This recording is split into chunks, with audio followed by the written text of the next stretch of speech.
because I'm sorry, but you're not going to catch me eating an entire bowl of salad for the entirety of my diet.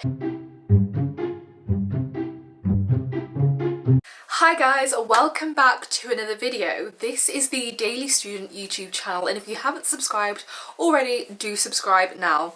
Now yes, I am in a different type of setting today if you aren't new to my channel. I just thought I'd try it out. I mean, it's sunny outside, we can't go outside, but it's sunny, so I thought let me switch it up and have a nice, bright, different setting. So as you can tell from the title of today's video, I'm going to be telling you guys how I lost 20 pounds in 1 month, and this is my part 2, because in my last video so many of you have been asking about what I ate, food, tell us more about the food. So today that is exactly what I'm going to do. I'm going to be giving you the 401 on food, what I ate, my essentials, to really cracking down on that weight loss food, because I'm sorry, but you're not going to catch me eating an entire bowl of salad for the entirety of my diet, and celery sticks.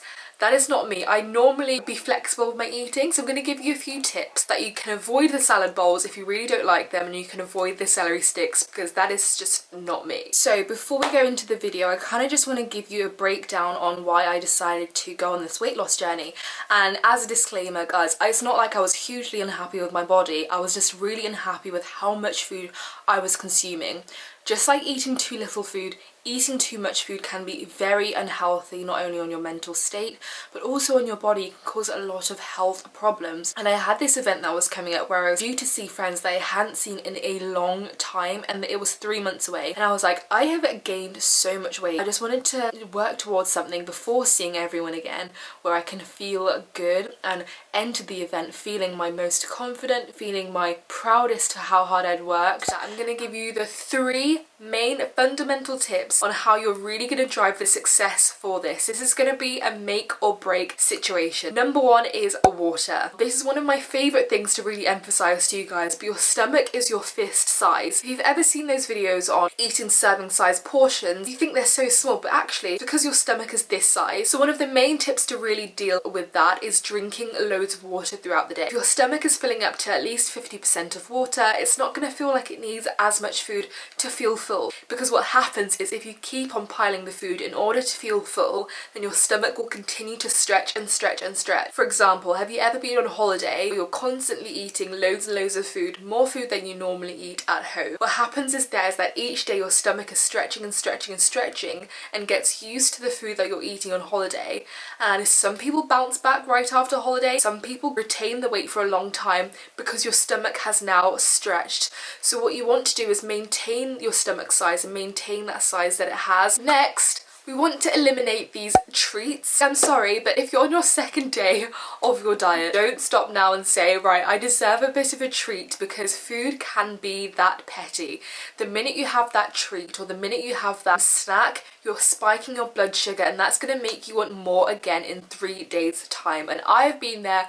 I've been like, yes, I've had a successful 24 hours of eating healthy. Let me just have a treat. And no, it does not work like that, because your body knows all. It's just going to spike your insulin levels within your body, which is going to make you crave, and we're trying to eliminate those cravings. Lastly, you're going to need to make a food diary. I want you to track every single thing that you ate. I did the exact same when I was doing my weight loss journey, and even a lot of the time now, I track every single thing that I want to eat. Sometimes, say if you've had a massive weight loss week, a really good week, writing down everything that you ate that week allows you to recreate it again. Whereas if you have a very bad week, you can also track those extra 5 potatoes that I was having at every meal really added the weight gain. Like, as I said before, weight loss is so petty like that. It literally will take into consideration absolutely everything you've eaten. So by having it down on a piece of paper, you can see where you went wrong or where you went right. So without further ado, let's get down into the food. Now, the one thing that I always really crack down on when I'm talking about like the types of food that I eat during my weight loss or intermittent fasting is your sugar cravings. Now, have you ever felt that yo-yoing feeling?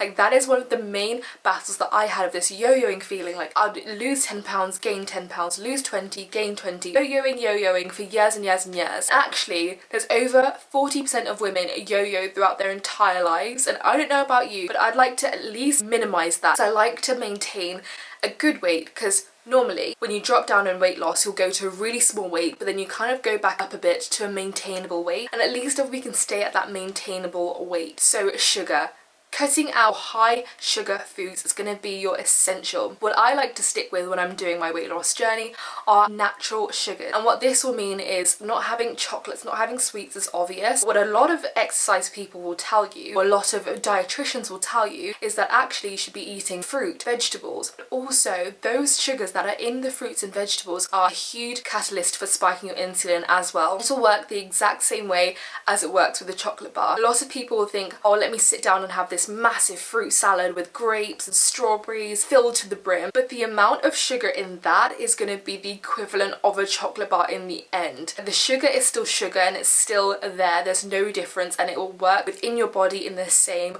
way. It's just being conscious of every bit of sugar that's in your food, because what we're trying to do is keep our insulin level. That is how insulin works, and that is how a spike in your insulin works. So we want no spikes, we want to maintain our sugar levels at that level in order to be able to alleviate or eliminate those cravings. That's where cravings come from. So what I do for this, as an alternative snack to just having a fruit bowl, I would have rice cakes. Rice cakes are so good because they contain next to no sugars. Other things like this are Vita breads, things that contain like really low sugar. Nuts are a really good one if you want to have a bowl of nuts, just a handful of nuts. These types of things that you're eliminating sugar within vegetables, within fruit, because the misconception is sit down, have a bowl of fruit, sit down, have a bowl of vegetable, and you're doing good. When people do that and they have a sugar craving later on and wonder why, it's because there's sugar within that is spiking your insulin still. So really cracking down on your rice cakes, your Vita breads, your nuts, your almonds, your pecans, sunflower seeds, pumpkin seeds, that is where you want to be, as opposed to that alternative. Another common misconception is that you have to cut out carbs completely. Now this is where you would go very, very wrong. There are so many diets that I've done in the past where I thought, yes, no carbs all week, I'm going to come out looking like Alexis Ren, hold me back. In fact, people who sit there and have a salad bowl aren't getting the full nutrients in order to keep them full. Things that athletes have just before a race or just before an Olympic event, they will have a slow carb in order to allow them to have that slow release in their body. A sweet potato is a slow carb, potatoes are a slow carb, bananas, oatmeal, oats, porridge, those are the things. I know I've basically just said porridge 3 times, but those are basically the things that you're going to want to be having. Now the next thing I changed in my weight loss journey in order to really see a huge change is my portion size. Now guys, when I tell you, before my weight loss journey, I could fill a plate to the brim and go back for seconds. Like, that is something that you need to take and throw in the bin, because your portion size goes back to what I said in the beginning, because your portion control determines how much you're going to be consuming, and that's the thing, you can also be consuming too much of the healthy foods. It works the exact same way. The more you're piling on, the more your body has to digest, the harder it's going to be, the longer it's going to take, and by the next time you eat, your body's still trying to digest the last meal, let alone even thinking about digesting this meal. Now guys, that is part 2. For part 3, I will go into all the other secret ingredients, the things that you guys don't know, that I will be telling you in part 3. And I hope you guys have enjoyed this video, and I will see you guys tomorrow. Comment down anything else that you want to know. Bye guys.